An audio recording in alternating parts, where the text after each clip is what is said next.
Şübhəsiz, Konstitusiya Məhkəməsinin qərarından biz hər hansı bir sensasiyon xəbər eşitməyəcəyik və gözləməməliyik. Düşünürəm ki, Konstitusiya Məhkəməsi mövcud olan seçkilərlə nəticələri təsdiqləyəcək.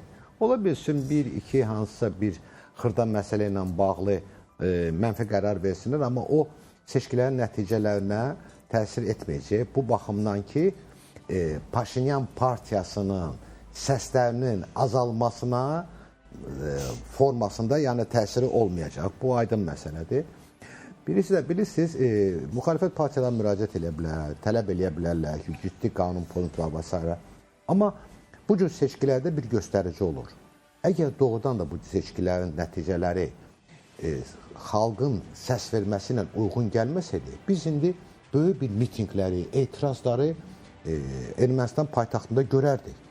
Amma siz fikir verin, hər hansı bir ciddi etirazda, kütləvi şəkildə seçkilərin nəticələri ilə bağlı xalqın iradlarını və s. biz bunları görmürük və eşitmirik. Bu onun göstəricisidir ki, müxalifət qüvvələri, hansılar ki, Konstitusiya Məhkəməsində iddialarına çıxış edirlər, onların iddiaları əsassızdır və xalqın səs vermə hüququ ilə bağlı məsələlərlə onlar müxtəlif hüquqi terminlərdən istifadə edəcəklər, hüquqi imkanlardan istifadə edəcəklər ki, nəyəsə nail olsunlar. Amma düşünmürəm ki, hər hansı bir burada biz indi seçkilərin nəticəyə təsir edən qərarı eşidəcək. Müxalif medianın da yazıları diqqət çəkir bu günlərdə. Arda-arda hazırki hakimiyyət daxilindəki gərginliklərlə bağlı informasiyalar paylaşılır. Hətta seçki günündə baş verən məsələlərə bir də qayıdıblar. Mən o Alen Simonyanla bağlı faktları bir qədər sonra danışarıq istəyirəm. Bizim bir Hraparakın yazısı ilə bağlı qrafik təsvirimiz var. Onu ekrana gətirək, təqdim edək. Daha sonrasında sizin də fikrinizi alaq deyirəm. Belə ki, Hraparak yazır ki, seçki gecəsi nəticələrin hakimiyyətinin əleyhinə dəyişdiyini görən Nikol Paşinyan vəziyyətin nəzarətdən çıxmasının qarşısını almaq üçün təcili qərar verərək qələbə qazandıqlarını elan edib. Paşinyan nəticələrin hesablanmasını partiyanın mərkəzi qərargahından deyil, hökumət iqamətgahından yaxın ətrafı ilə birlikdə izləyib. Vəziyyət tədricən mürəkkəbləşəndə Paşinyan və komanda yoldaşları seçki nəticələrinin onların xeyrinə inkişaf etmədiyini, sübhə qədər vəziyyətin geri dönüşü olmayan həddə çata biləcəyini anlayıblar və bundan sonra təcili qərar qəbul edilib ki, Paşinyan mətbuat konfransı keçirərək qalib gəldiklərini və təkbaşına hakimiyyət formalaşdıracaqlarını bəyan etsin. Qalan məsələləri isə sonradan həll etsinlər. Əslində xatırladığımızda həmin dönəmi tam olaraq səslər hələ ki elan olunmamış, düz səslərin yekun nəticələri bir neçə gün çəkdi elan edilməsi. Amma buna baxmayaraq Paşinyan bir qədər tez hərəkət etmişdi. Amma onu da nəzərə almaq lazımdır ki, Hraparak müxalif istiqamətdə informasiyalar paylaşan nəşrdir. Siz necə düşünürsünüz bu yazını? Birincisi, siz sonunda çox gözəl qeyd elədiniz ki, Hraparak müxalifət yönlü mətbuatdır.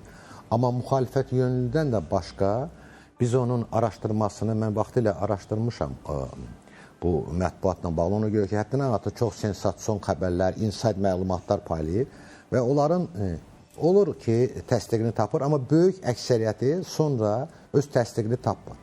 Və ümumiyyətlə Ermənistan ictimaiyyətində, Ermənistan media sahəsində bu mətbuata onlar Rusiya pərəst kimi baxırlar. Ona görə ki, onun yazıların böyük əksəriyyəti Rusiyanın Ermənistana apardığı siyasətin amillər orada açıq şəkildə görsənilir.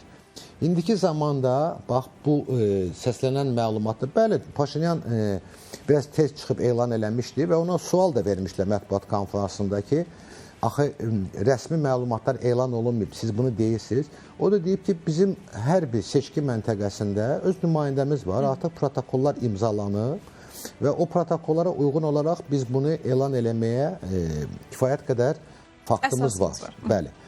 Amma indi burada müxtəlif fikirlər söyləyir bu mətbuat Paşinyanla bağlı vaxtından əvvəl elan eləməyin məqsədini, yəni ki, bu seçkilərin nəticələrini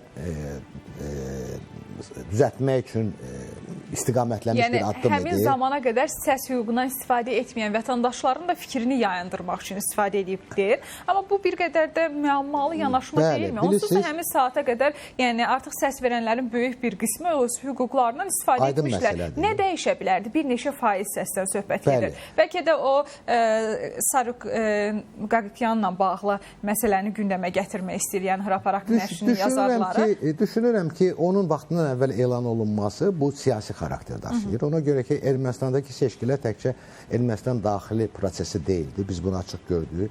Çox ciddi geopolitik mübarizənin bir forması idi Qərblə Rusiya arasında və Rusiyanın təzyiqləri müxtəlif istiqamətlərdən həyata keçirilirdi. Çox güman ki, bəlkə də onun qarşısını almaq üçün və s. Baxımından bunun vaxtından əvvəl elan olunması əsas səbəblərindən biridir. Amma burada bilirsiniz, o seçkilər sonradan axı səslər yenidən sayıldı. Bəli. Və biz gördük ki, orada da hansı bir ciddi belə bir seçkilərin nəticələrini təsir eləyən fərqi görmədi. Bu baxımdan düşünmürəm ki, bu mətbuatda əks olunan bu fikirlər doğrudan reallığı əks etdirsin. Və biz bilirik ki, Rusiya tərəfi Ermənistan daxilində kifayət qədər vaxtla çox güclüdür, amma Paşinyan bunu xeyli zəiflədib.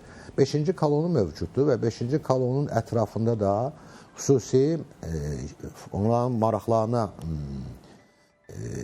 fəaliyyət göstərən media qurumları var.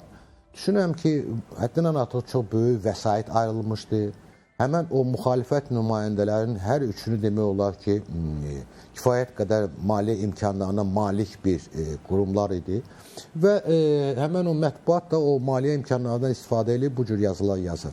Amma nəticə etibarilə görürük ki, bunlar hansı bir seçkilərin nəticəsini əks etdirən, təsir eləyəcək, nə də ki, ümumi siyasi vəziyyətə.